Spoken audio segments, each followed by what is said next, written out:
Okay, guys, good morning. Hope all of you are fine. Let us start with chapter number 1 for 10th standard. 10th standard CBSE board, subject history, subject SST and civics. So, before starting, guys, let us try to understand how the mark distribution is there for your board exam. So,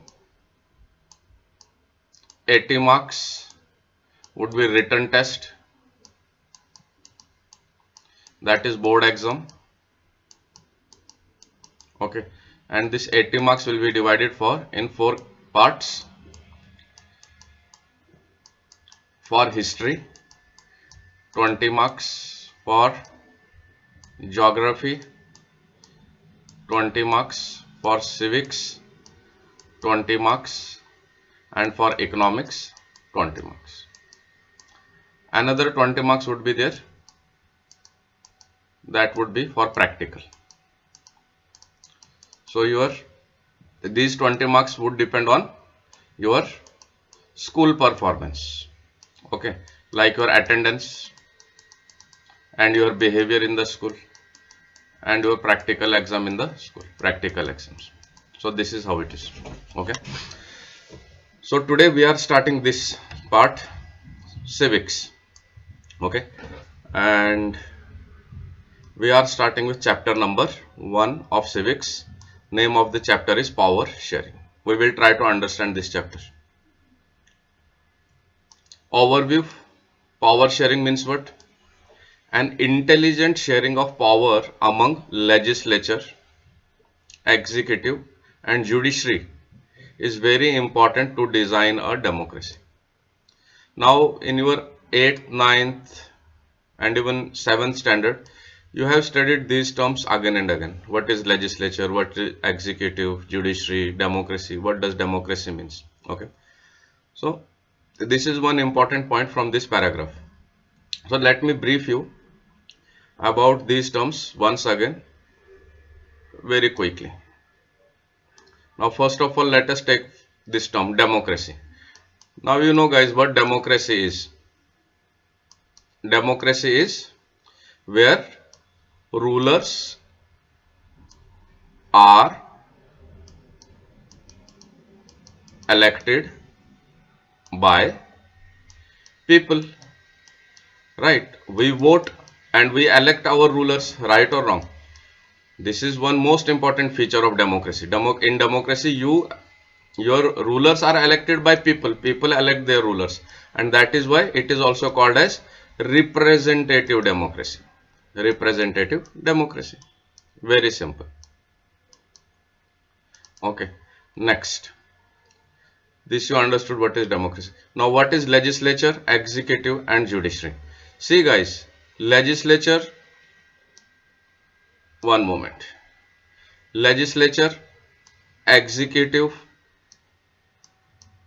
and judiciary are 3 important pillars of democracy. Remember this. Democracy. Okay. For any strong democracy, these 3 important pillars are very much required. Now, you have studied in your previous classes these 3 terms. Now, let me explain you once again briefly. Legislature. Legislature, you know what is legislature? For example, legislature is parliament, we can say.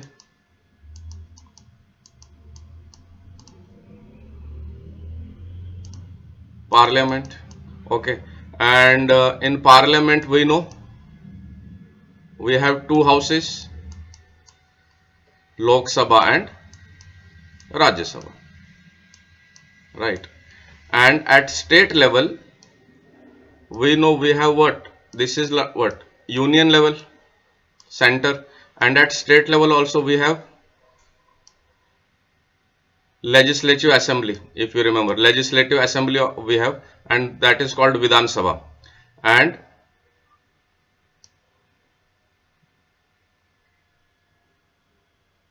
legislative council, legislative assembly and legislative council, right or wrong?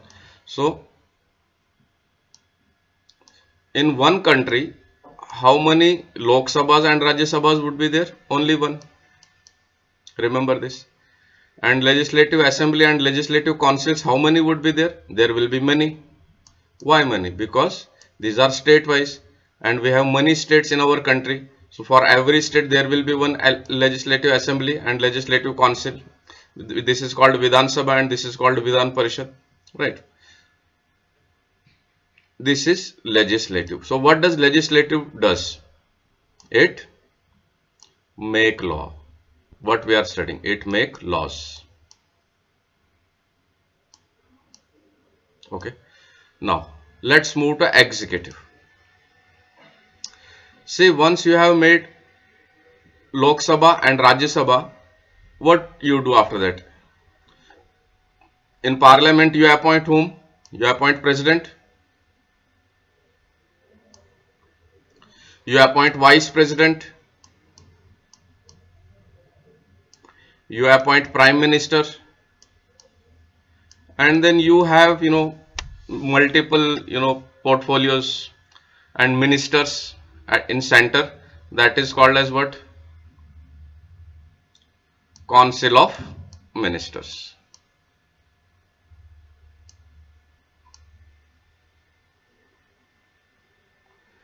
Center level.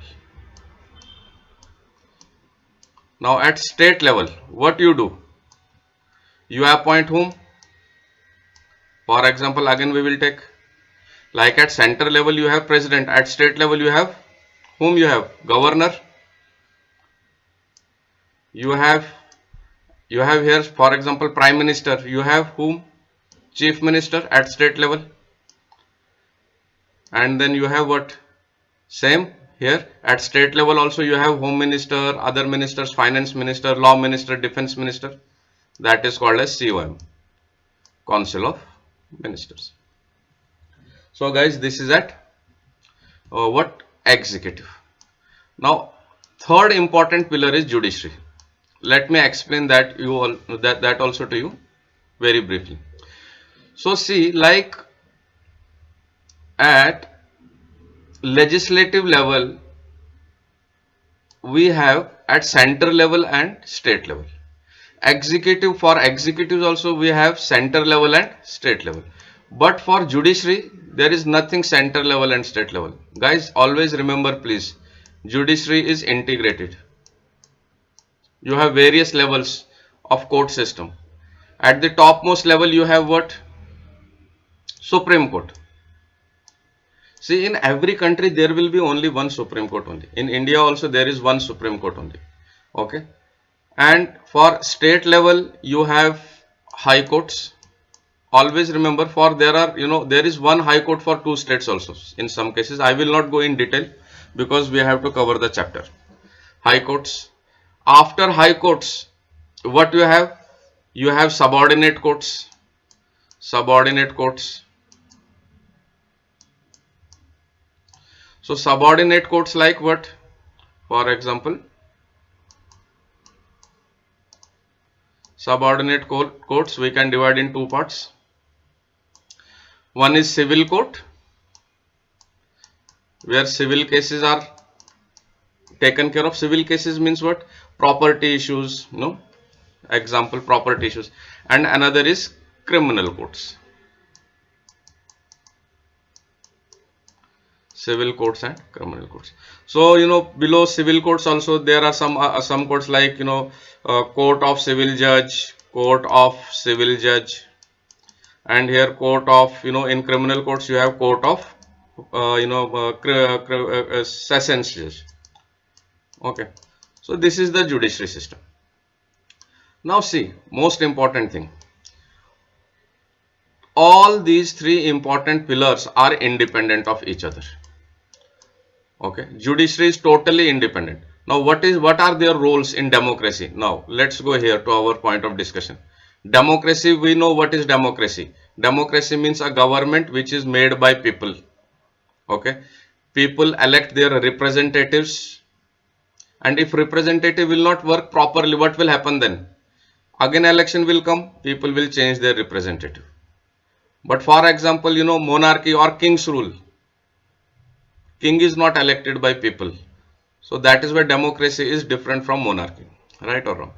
If king will not rule properly, people have no rights to vote and change the king. But in democracy, beauty of democracy is that here in democracy, rulers are elected by people. That is why it is also called as representative democracy. Now, for every democracy there is constitution. In India also we have constitution. Okay, so every democracy will be run as per the constitution. If ruler will do, or ruler in democracy or elected representative will not work according to constitution, who will take care of that? Judiciary is there. So judiciary is very independent. Okay, again let's go here. Now you understood legislature. Legislature means what? What is the role of legislator? To make laws. See here. Okay, and what is the role of executive? Now you understood what is executive. At center level you have president, vice president, prime minister, council of ministers, all defense minister, finance minister, they come under council. What is their role? Executive. So what laws are made, they have to implement all these laws properly. Okay, and the third most important pillar is what? Judiciary. Judiciary is integrated throughout the country. The top court is called as Supreme Court. For every state there is High Court. Every High Court, there are below a subordinate courts, civil courts, criminal courts. So this is what it is. So let's start now this chapter. I give you the brief introduction. See guys, an intelligent sharing of power among legislature, executive and judiciary. So all these three, among all these three powers are distributed. So that will result into what we is very important to design a democracy. Let's go further. There are two stories about Belgium and Sri Lanka, which I would like to discuss. See guys, this is your chapter number 1 of civics. This chapter I have taken from your CBSE book, and how we will study and what will be the methodology of our teaching, or how you will study. We will divide the chapter into small points, okay, for better understanding. And I have already done this for you guys. I have already sent a soft copy of this on your WhatsApp, so you can check for your records. See, we will study Belgium and Sri Lanka. See about Belgium. Belgium is a small country in Europe. You know where Europe is. In Europe there are many countries. Belgium is one of them. And the area of Belgium is smaller than Haryana. Right. This is point number 1. It has borders with Netherlands. Remember please, Netherlands, France and Germany. So Belgium has borders with Netherlands, France and Germany, and it has a population little over 1 crore. So we studied now Belgium. This country is located in Europe. Point number 1. Area of Belgium is smaller than area of Haryana. Population of Belgium is what? Population of little more than around 1 crore. This is another point. Neighbors are Netherlands, France and Germany. Next point. Okay. Little over 1 crore. About half of the population of Haryana. So in Haryana we have population, our population is around 2 crores, and in Belgium the population is around 1 crore. Okay. See now, this is point number 3. The ethnic composition. Ethnic composition means there from years and years, the composition of this small country is very complex. See, this is an issue which was there. So what was the issue? Composition of population. of the country's total population. See guys, try to understand. Of the country's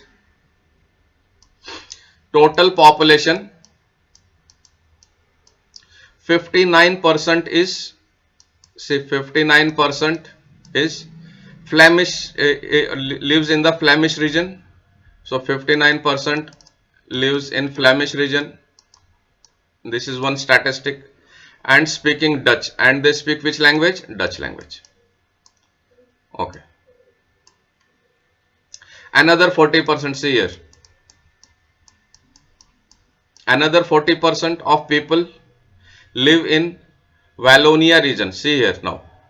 Which region? Wallonia region. And they speak French. So we are studying the case of Belgium. Okay. Remaining 1% of the Belgians speak German, and balance 1% people, they speak German language. So what we understood up to here, see, in the capital city Brussels, now see,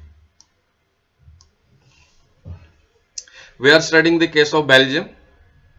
Total population of Belgium, out of them 59% of people, they stay in which region? Flemish region. And they speak which language? Dutch language. 40% of people, they stay in which region? Wallonia region. And they speak which language? They speak French language. And remaining 1% speak German. Now see, the capital of Belgium is Brussels. Let's see here. Brussels. Now see what is the case there. In Brussels, total population of Brussels, out of 100%, 80% people speak French. See now here, 80% people speak which language? French language. And 20%, sorry,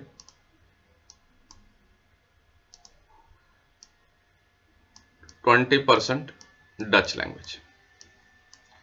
Okay, are Dutch speaking. Now let us try to understand the statistics till now. Let us try to understand the case study. See beta, country which we are studying is Belgium. Out of total population, 59% stay in Flemish region and they speak Dutch language. 59% staying in which region? Flemish region, and they speak Dutch language. But the capital of the city is Brussels, and in Brussels 80% of people speak French, means this part. In whole country, if you will see, in whole country, entire country, there are French speaking people are only how many percent? 40%.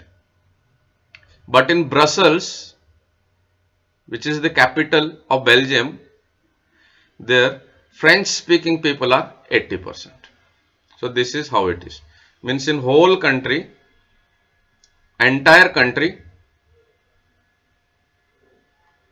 Dutch speaking people are more, around 60%, 59%. But in capital, French speaking people are more, around 80%, that to 80%. Now let's go further.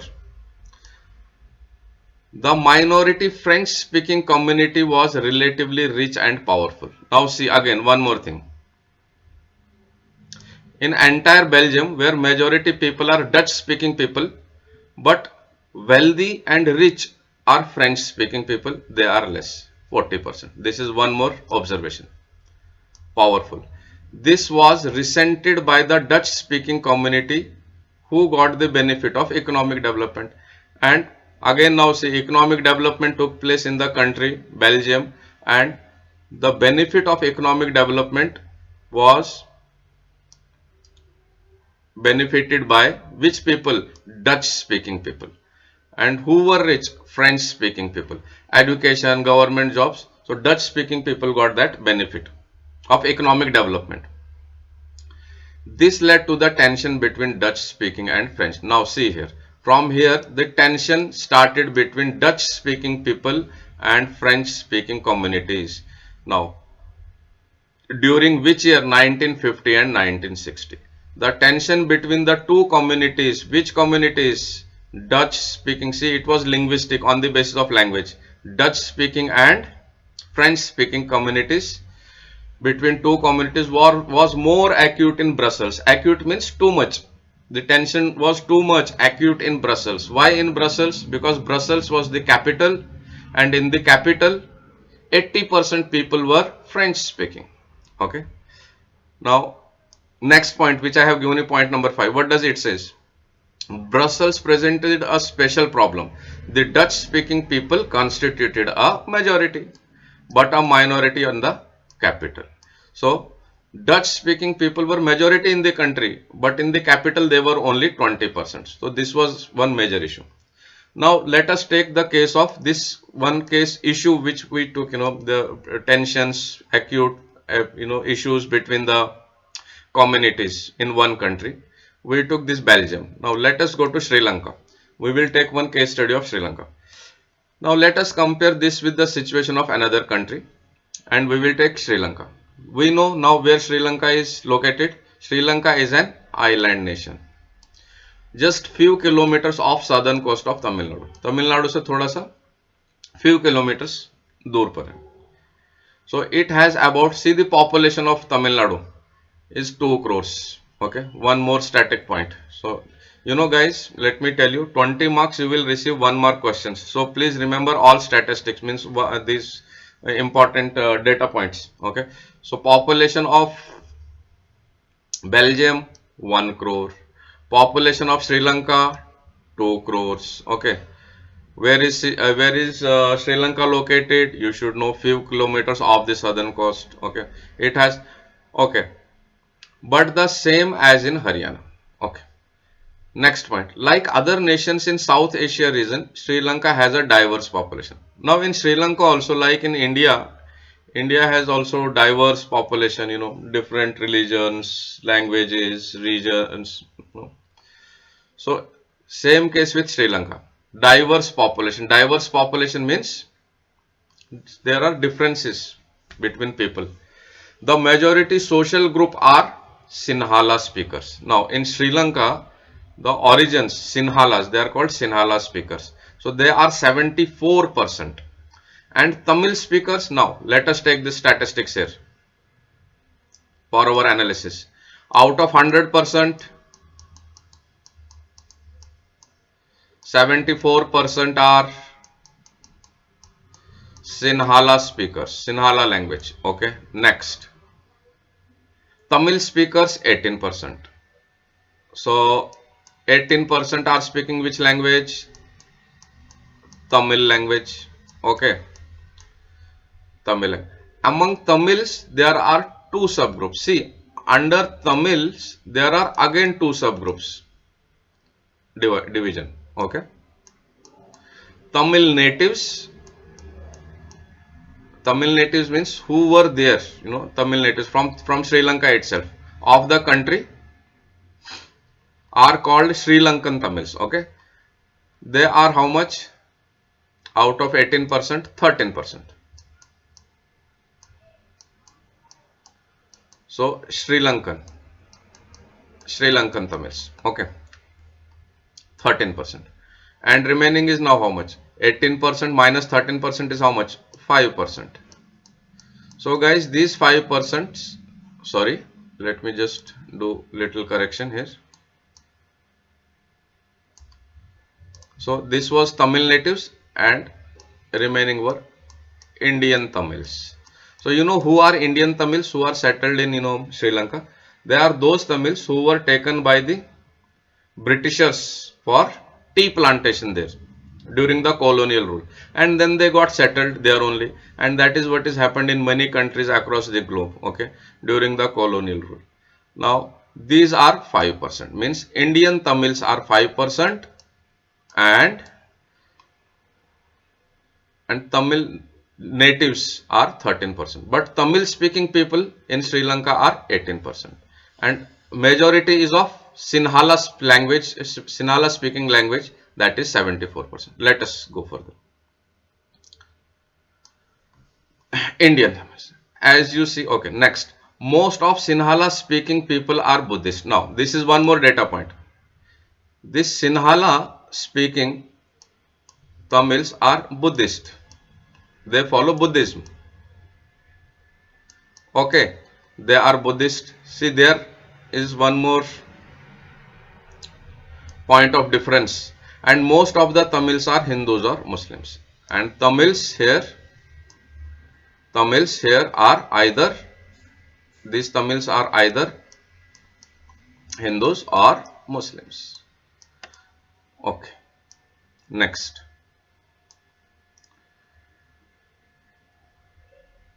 There are about 7% of Christians. See, Christians are also there. What is their percentage? 7%. And these Christians, they speak any of the language. They see the 7%. They speak Sinhala or they speak Tamil. Okay, these 7% Christians. Next. Just imagine what could happen in situation like this. Now, I gave you both the situations about Belgium and about Sri Lanka. Let us revise very briefly. About Belgium, we will revise first. Total population of Belgium, out of it 59% of population stay in Flemish region and they speak Dutch language. 40% of people, they stay where? They stay at Wallonia region and they speak French language. So 59 speak Dutch and 40% speak French. 1% is there, they speak only German. So here, if you will see in Belgium, the issue is on language, not on religion. It is on language. But this is the nation-wise analysis, statistics nation-wise.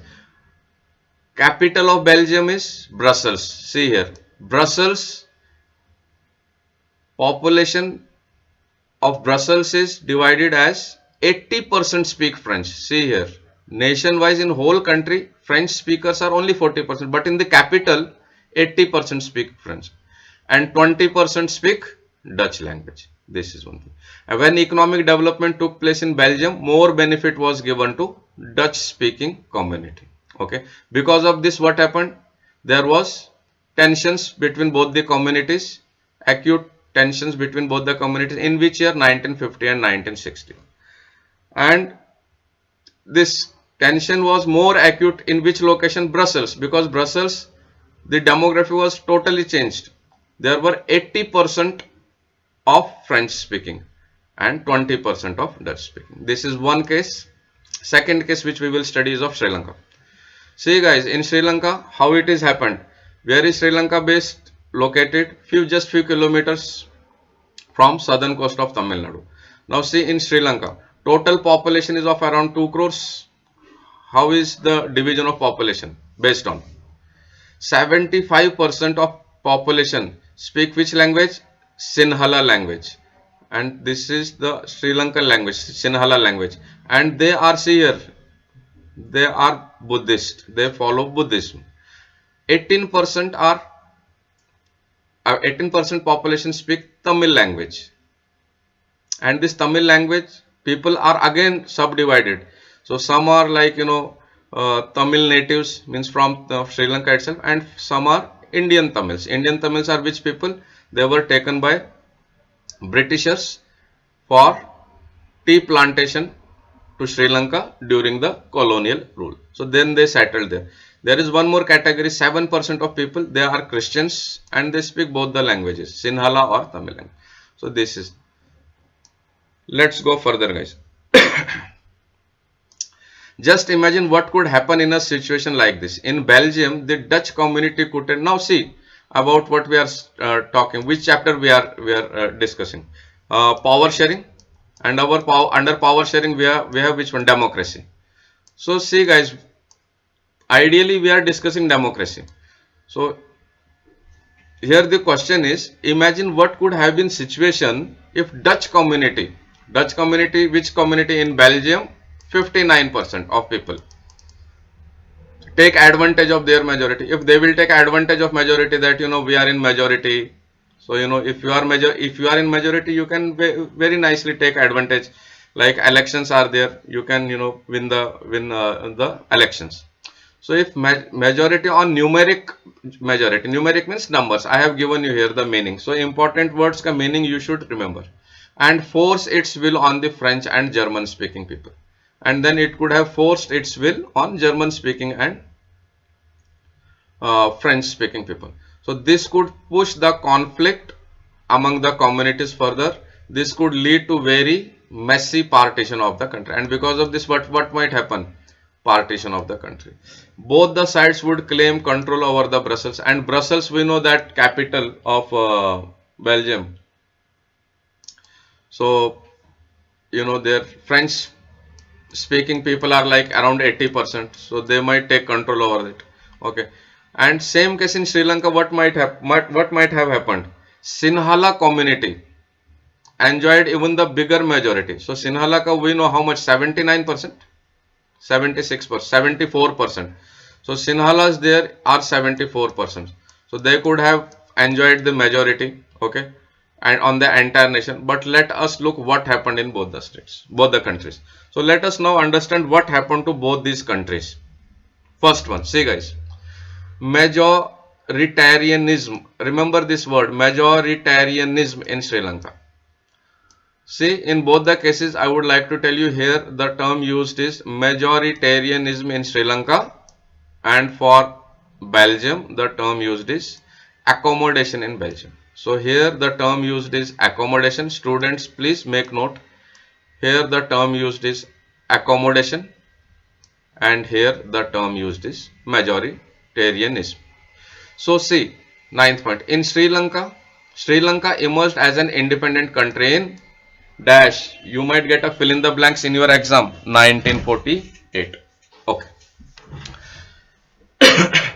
Now after the independence, what happened? Since there was Sinhala majority, community was in majority 74-76%.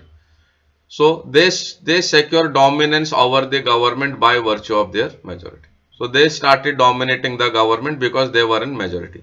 So as a result, so you might get this in the exam. As a result, what happened? The democratically elected government adopted a series of, see this word, majoritarian measures. Because they were in majority, Sinhala community was in majority, they took all measures that will benefit Sinhala community. So they wanted Sinhala supremacy. Supremacy means they are superior. So what happened now? So first important date.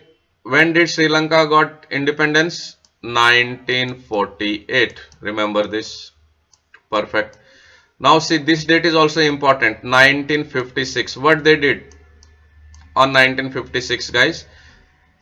The government passed an act. And what was the important point in that act? They recognized Sinhala as the only official language. They recognized Sinhala only official language, right?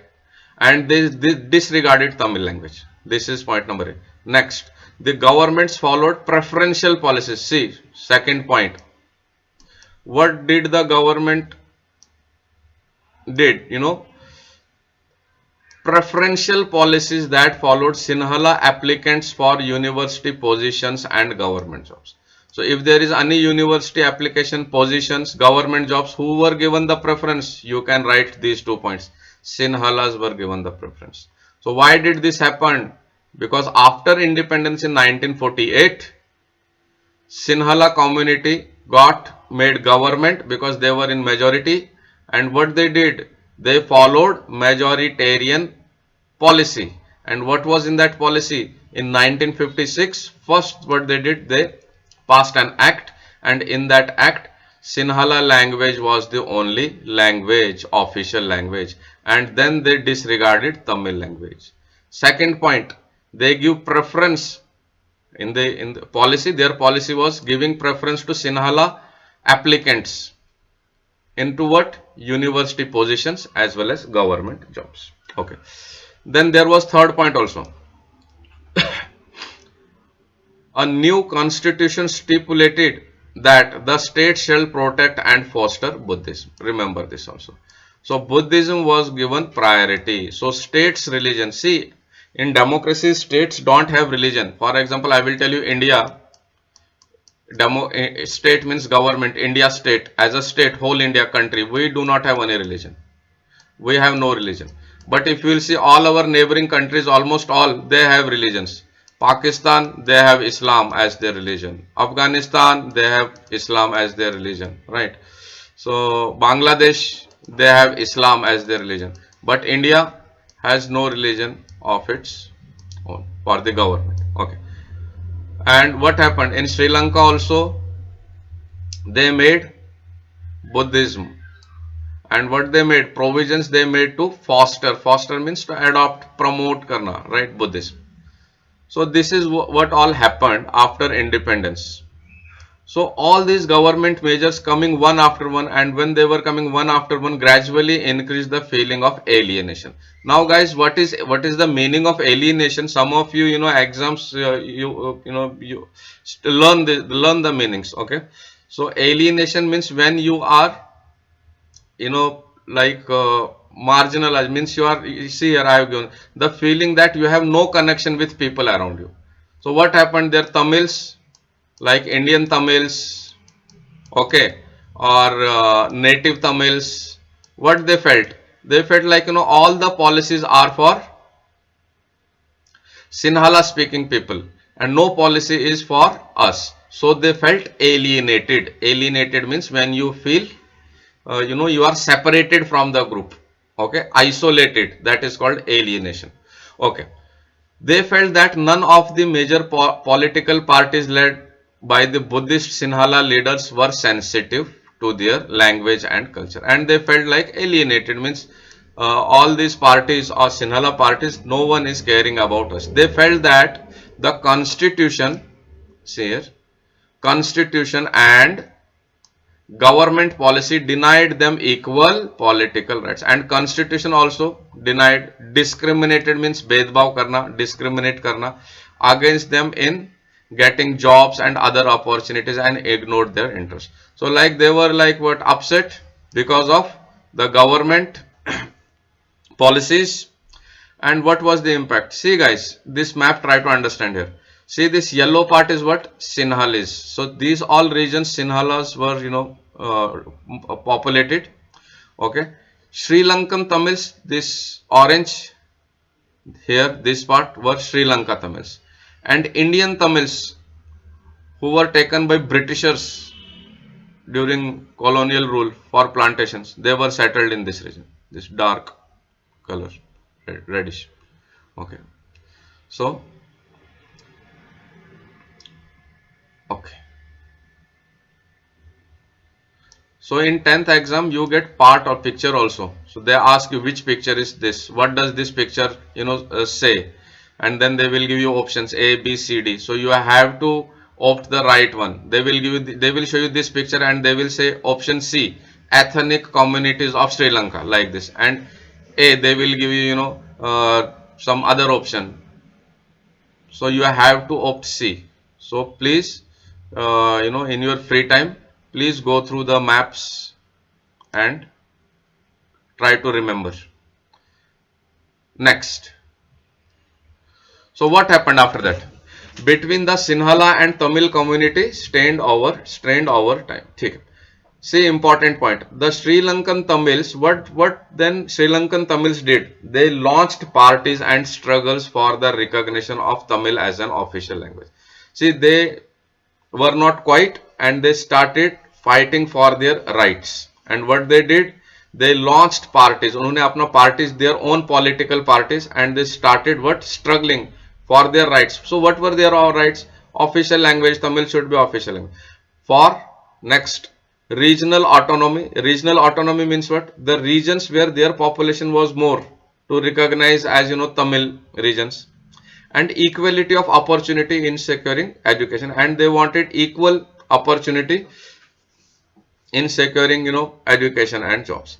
But their demands for more autonomy, but when they demanded all these rights, were repeatedly denied.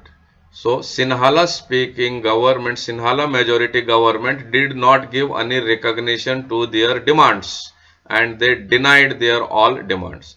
So what happened as time passed? Important date 1980. I have given you two important dates above: 1948, 1956, 1980. Remember dates, okay?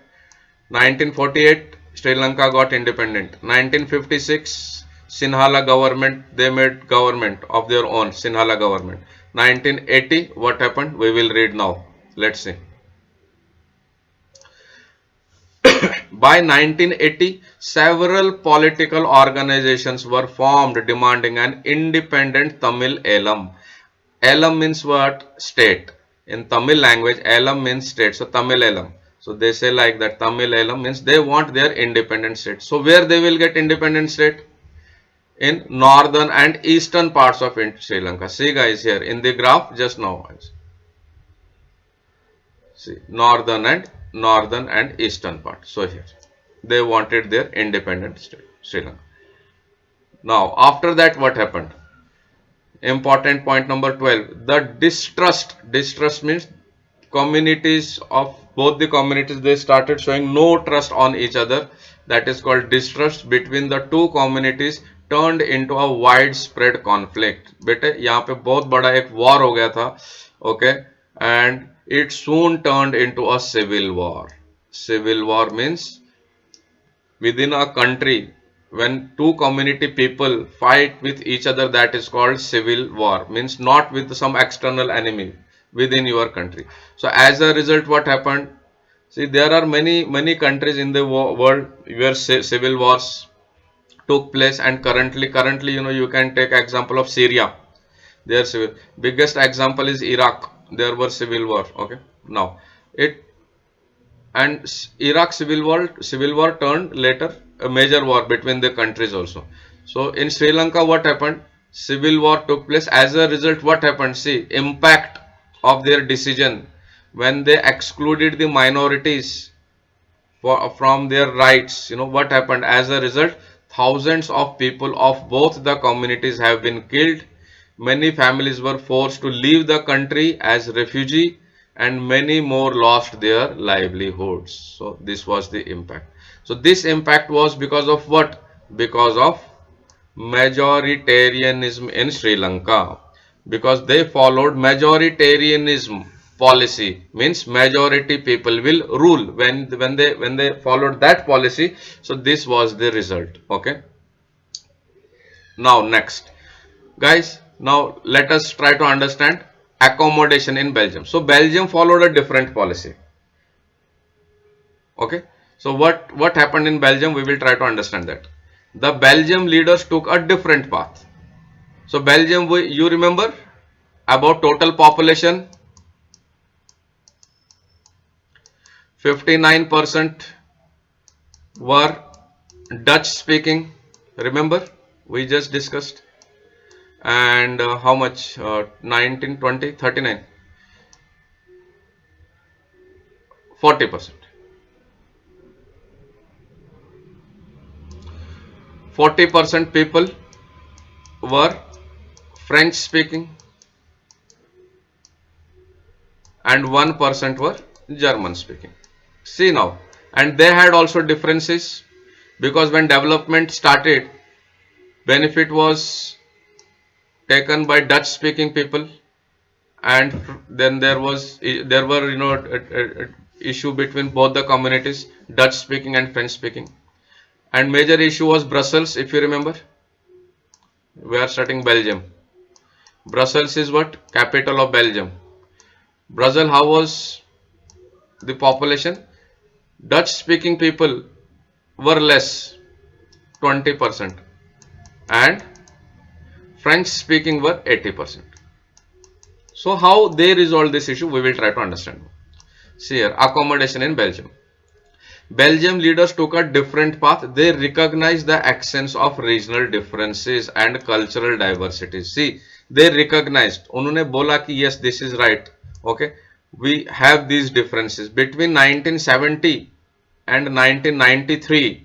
They amended their constitution 4 times. See, guys, how many times this might come in your objective fill in the 4 times, as to work out the arrangement that could enable people to live together.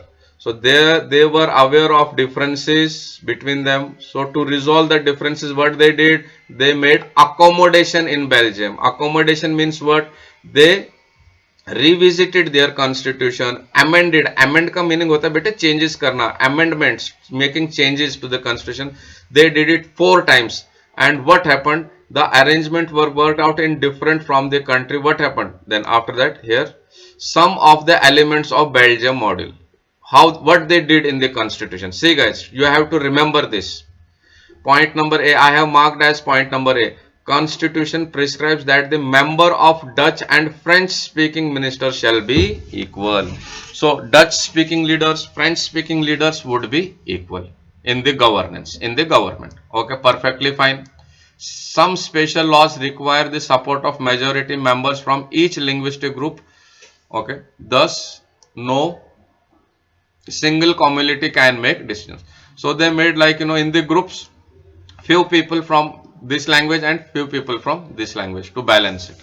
Second, what they did, many powers of the central government have been given to state governments. Like, in India also we have federal government, sharing of power, center government, state government, we have Zilla Parishad or corporate, like that only they did. Many powers they gave to central government. Okay, central government, many powers of the central governments have been given to state governments of 2 regions, or state governments ko bhi they gave the powers, state governments. Okay, the state governments are not subordinate, and see, this is, I have highlighted, underlined this, and state governments were not subordinate to the central government. Next, what they did, Brussels has a separate government. See, in Brussels they made a separate government. What was the specialty of Brussels? There were French speaking people were more, 80%.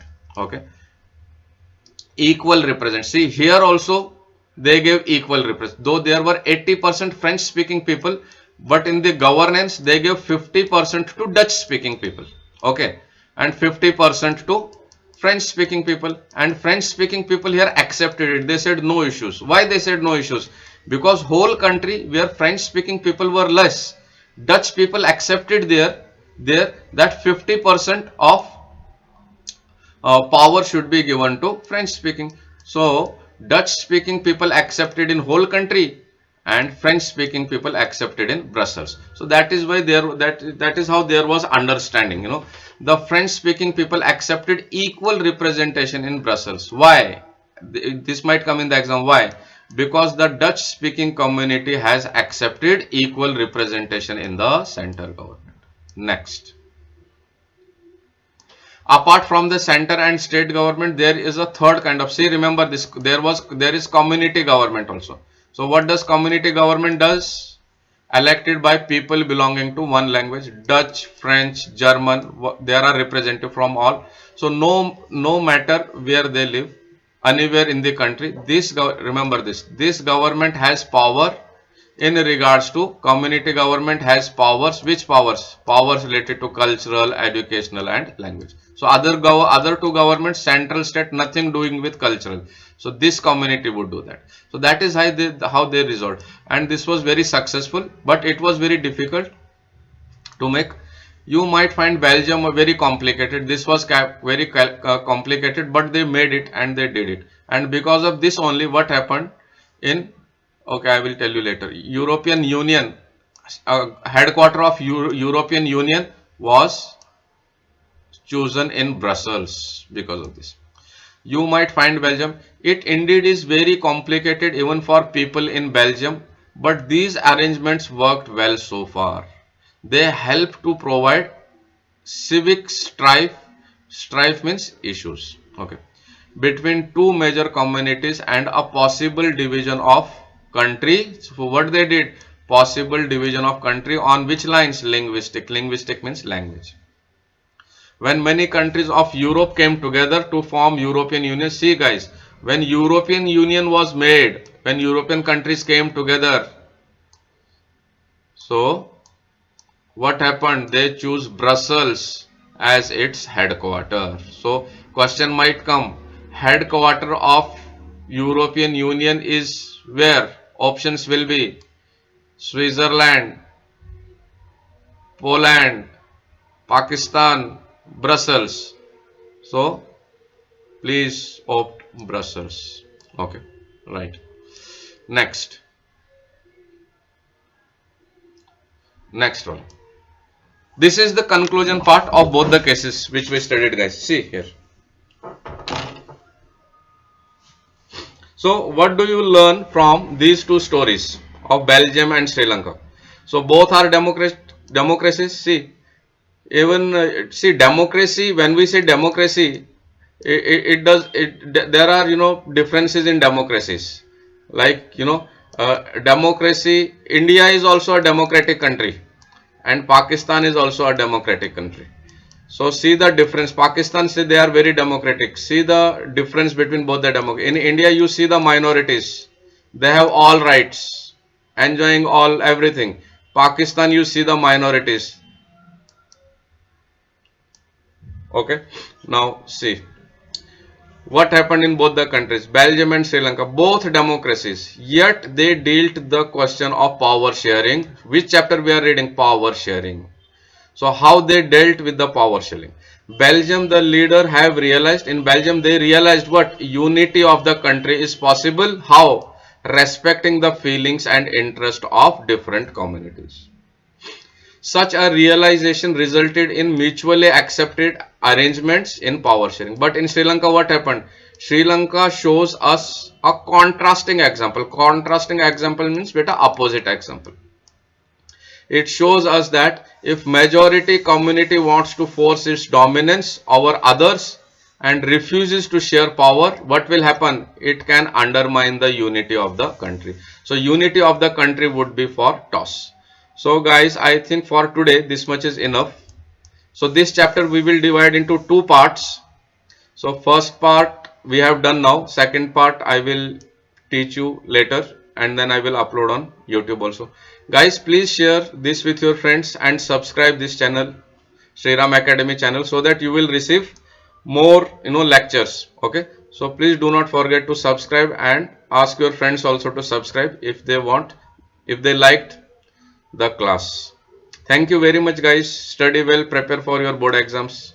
Bye, take care.